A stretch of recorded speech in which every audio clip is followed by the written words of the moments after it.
এবার third part দেখি। A letter to গডের third পার্টের সামারি।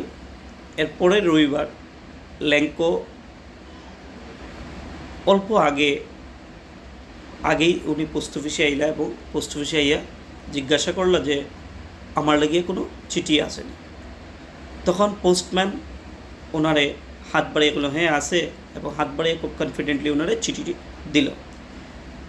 তো ল্যাঞ্চো খুব সারপ্রাইজিংলি চিঠিটা খুলিয়া দেখলো, টাকাটা গনিয়া দেখলো যে এখানের মধ্যে মাত্র 70 পয়সা। উনি খুশি না হইয়া উনি আরও রাগ করলা ল্যাঞ্চো। সঙ্গে সঙ্গে রাগ করিয়া উনি উইন্ডো মানে ওই পোস্ট অফিসের উইন্ডো জানালার মধ্যে গেলা, গিয়া কইলা পেন অ্যান্ড পেপার দেওয়ার লাগিয়া, এবং উনি আরেকটা চিঠি লেখলা ভগবানের কাছে।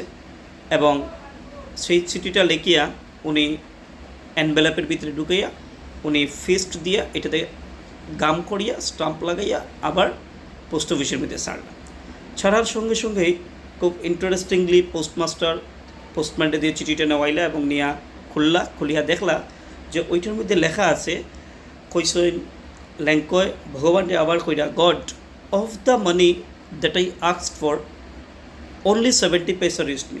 আমি যে টাকাটা আপনার কাছে খুঁজছিলাম তার মধ্যে মাত্র 70 পয়সা আইয়া আমার কাছে পড়ছে। বাকিটা সেন্ড মি দ্য রেস্ট, বাকিটা আমার then since I need it very much, আমার এটা খুব বেশি প্রয়োজন।